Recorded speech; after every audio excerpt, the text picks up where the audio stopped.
Greetings. Welcome to my February wrap-up video. I had to be very precise with that because I just tried to say it for like 3 minutes and it sounded a mess. My tummy is full of pasta and chocolate oat milk, so I'm ready to make this video. The first thing that I want to say, please don't drag me for this. You know what? No, drag me for it. I deserve it. I'm still reading Let the Right One In. I started reading it in December, and it's almost halfway through March, and I'm still reading it. I have 103 pages, exactly 103 pages left. It's gonna happen, I'm not gonna say when anymore because I don't wanna let my fans down. I also made the decision to set aside the pact. It's not an official DNF, but I just don't want to read it right now. Like, I do want to finish it, but I don't know, the way the story is going and what they're focusing on right now, I don't want to read it. Like, it's just frustrating me at this point. So sometime this year, I will finish this book, but I can't tell you when. So I'm setting it aside. Okay. In the month of February, I only finished 2 books. I'm a little disappointed in myself, but I think that Let the Right One In and The Pact were really tripping me up, and I don't know, I wasn't necessarily in a reading slump, but something was just off, you know? I don't know if that makes sense. But I read 1 high fantasy novel and then 1 middle grade / young adult, I guess, contemporary novel. Oh no, I didn't count how many pages they are. Okay,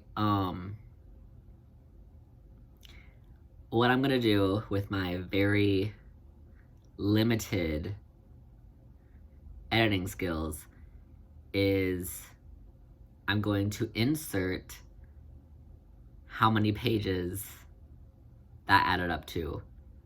So I'm inserting it now. Okay, so that's how many pages it turned out to. I gave 1 book 4 stars and 1 book 3 stars. So let's get into it. The first book I finished in the month of February is The Neverending Story by Michael End. I'm pretty sure it's End. It could be ND, but I don't think it is. I started reading this book in, ooh, it's really bent down the back. I started reading this book in November, I think. I did not read this, like, in the regular way. I read this out loud to my girlfriend. Please don't make fun of me for that. Anyways, but she had a lot of trouble sleeping, so I thought it would be a good idea to read to her, and it really helped her fall asleep. So then whenever I stayed the night, I would read a chapter to her. So that's why it took so long to read, because it is literally almost 400 pages, and I was only reading 1 chapter. And I didn't stay the night very much, so, you know, what are you gonna do? I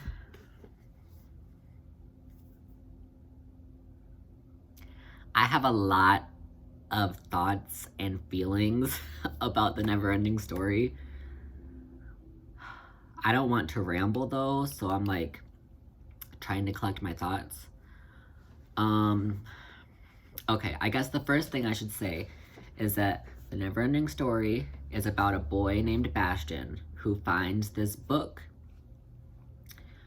and he doesn't find it, he steals it, and he goes and hides in his school, and he reads it, and he reads about this journey with a character called Atreyu, and he's trying to figure out a way to save the childlike empress. Is it emperor or empress?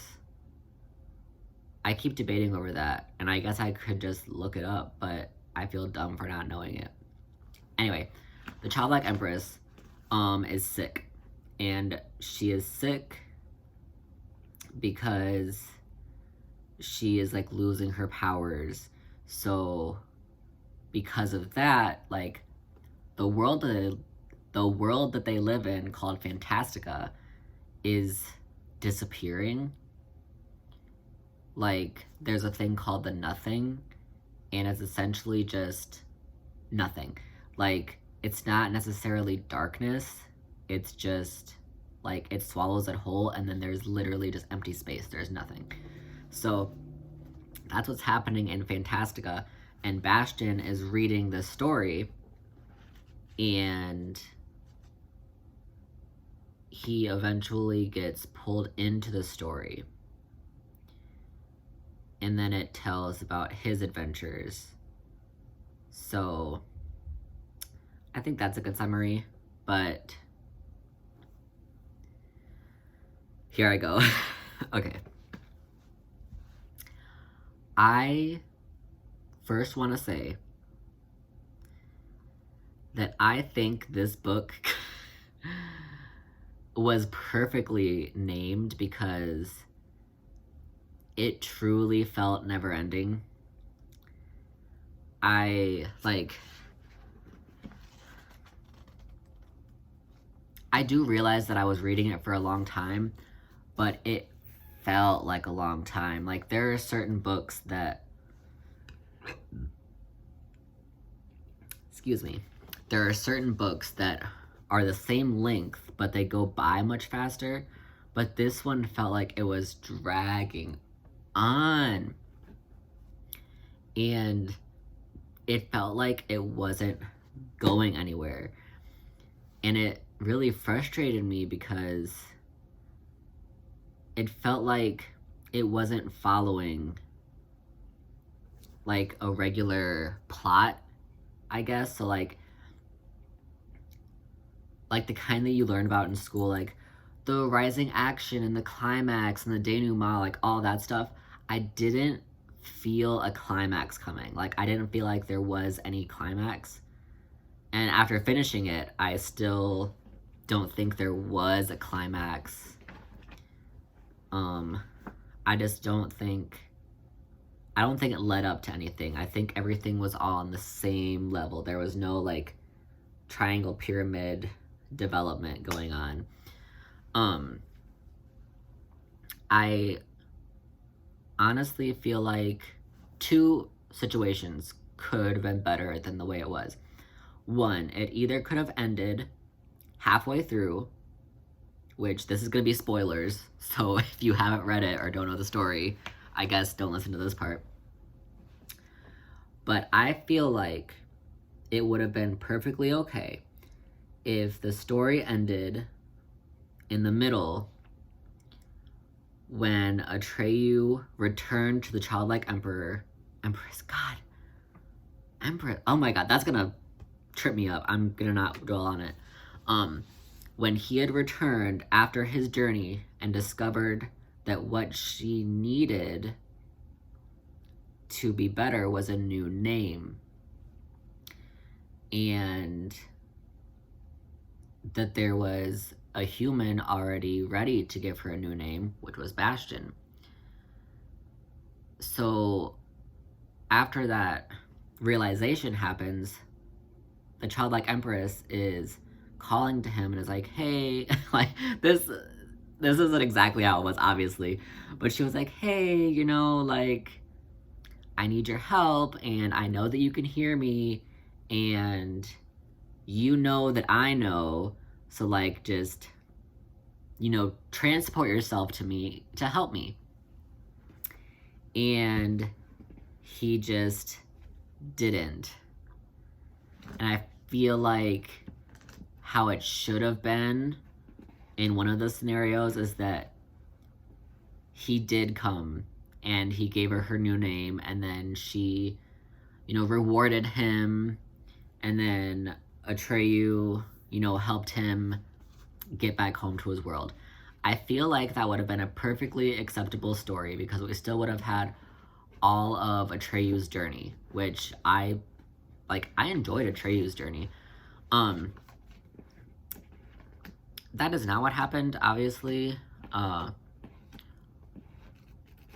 The second half of the book, since Bastian does get pulled into Fantastica, the second half of the book is all his journey, and Atreyu is in a lot of it, but it's not his journey. He's just along for the ride. And I have very strong opinions about Bastian in the second half of the book. He was awful. He was so bad. Like, every time I would read, I would get so angry. I was like, why is he being so awful? Like, he got so full of himself and just power hungry, and he was treating Atreyu and Falkor, the luck dragon, like crap. They were just trying to be good, loyal friends and protect him and help him and all this stuff, and they didn't care. Well, he didn't care. He didn't care. He just wanted power. He wanted to be feared, and like, he frustrated me so much. Yeah. I could drag Bastian forever. I'm realizing that everything I'm saying so far is bad. But it wasn't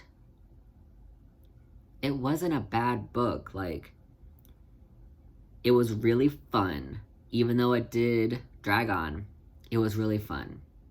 I had fun reading it. I had fun learning about all of the parts of Fantastica. Like, I really enjoy world building, I guess you would say. Like, explaining why things are the way they are, and, you know, the history of how Fantastica came to be, and like all of that. I loved the idea of Fantastica as a whole. Like, it really felt like I was there a lot of the time, and I did even a few times like dream about it. Like, not necessarily the very specifics of Fantastica, but like being in a world like Fantastica. And I feel like because I did read it to my girlfriend and we bonded a lot over it, that it's something that is special to me.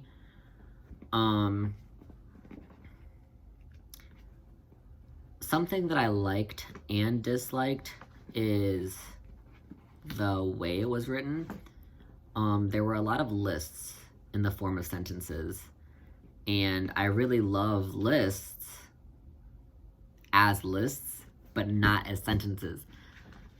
Like, it was like every time that the author was trying to describe something, he always had to like make a list of like, oh, this creature, and then it has this, this, this, and this, and then it was like, and the next creature, and then it has that, and it was just too much listing, and then all of the made-up words and names for everything was difficult. If I had been reading it regularly, then I feel like that wouldn't have been really an issue, but since I was reading it out loud, it was difficult because they are literal, like, just jumbles of letters, and trying to to pronounce them was just difficult. God, I feel really bad because everything that I'm saying is negative. But I mean, I ended up giving it a 4 out of 5 stars. So I guess that isn't very good wrap up of that book because I said 90%, like 95% negative things. But I did enjoy it. Like, I would 100% recommend it to someone. Like, it was fun. It was beautifully written. Even if there were a few, like, tiny things that bothered me when it came to reading it out loud. But it was a beautiful, interesting, fun, immersive book. So, I would recommend it. I gave it a 4 out of 5 stars. Immediately after we finished The Neverending Story, we wanted to read another one because she really enjoyed me reading to her. So I picked up Pax by Sarah Pennypacker. Very disappointed. I only got 14 pages in, which, yes, I know, 14 pages is not a lot. But it was freaking sad. Like, I thought that it would at least start out happy and then get sad, but it started out so depressing. And I had to stop a few times because I was like, what the heck? It's like, it's like between children's and middle grade, I think. But it was too sad. Like, the very first page was heartbreaking. And I think it's only supposed to get more sad from here. So, I'm sorry, Pax, but it's a no from me, and it's a no from my girlfriend. So, actually, I still have the bookmark in it. So I am going to get rid of this one, because when a book starts out that sad, it's a no. So then, after that, the only other book on my shelf that she was interested in was Watership Down by Richard Adams. And we are currently 129 pages in it, which may seem like a lot, but it doesn't look like a lot because this thing has got almost 500 pages. We do like it so far. The most recent chapter that we read was kind of horrific. I mean, not like terrible, but like it got dark really fast. But it's still good. It's good and it's entertaining and it's a really good book to read before you go to sleep. So this will probably be in a wrap up.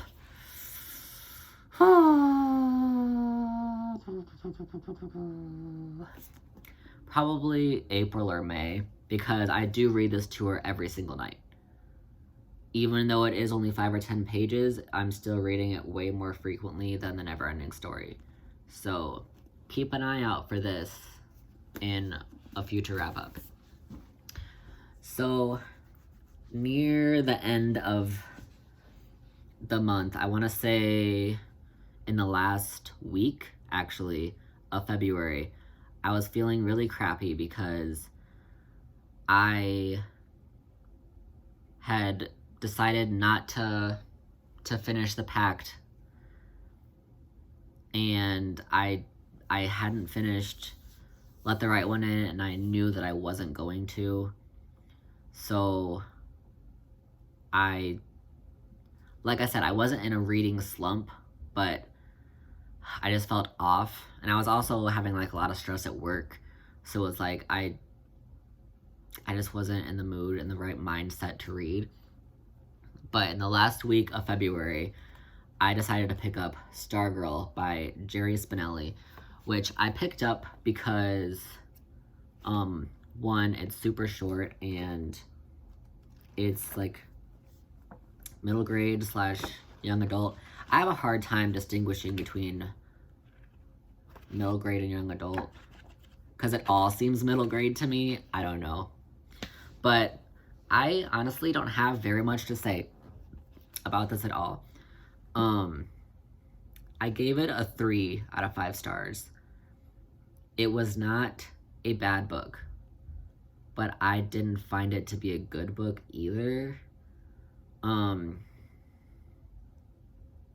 can see why people like it.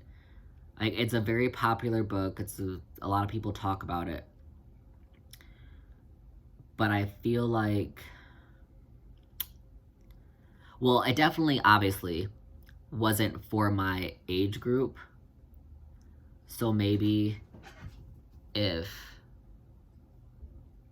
I was, 13, then maybe I would appreciate it. I'm filming a video right now.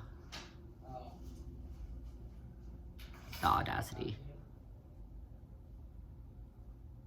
Hold on. Okay, I'm back.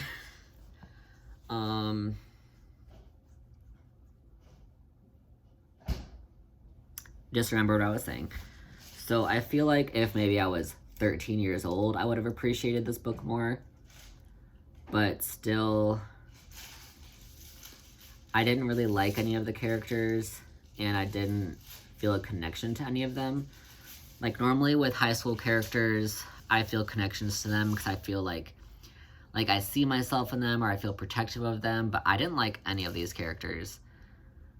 They just weren't fleshed out enough, and I feel like the reason for that is because this story is told in first-person perspective, and it's almost like diary entries, but not like official ones, and it's more telling than showing. So it's just this one boy telling different stories from his school, like his sophomore, junior year of high school, and it's only from his perspective. So, like, I feel like that really narrows down the way you see the story. But it wasn't bad, but I don't think it was that great. So I'm actually gonna get rid of that book too. So both of these I'm saying goodbye to. I'm going to try to force myself to finish Let the Right One In, but I'm not gonna promise anything. I need to read at least one other book before the end of this month, because it's kind of sad to have a book video for just one book. So I plan on reading a thriller next. Literally, this whole shelf is thrillers. This is non-thrillers, like, it's a mix of genres, but every single one of these is thrillers. So I have them kind of lined up in the order that I want to read them. So I guess I'm going to start reading The Couple Next Door within the next couple of days, and it's by Sherry Lapina. And this is a popular one on here that I know of. So this was a very long video for someone who only read 2 books, but I could probably make it longer because The Neverending Story was a lot. But I won't, so I am going to try to post the March video sooner. Like, I'm posting this one pretty late because it's almost halfway through the month, but I've had a rough couple of months. Well, a couple of weeks, I guess, not a couple of months. Okay, well, I don't have anything else to say, but I give you full permission to drag me for not finishing either of the other 2 books. So, peace out.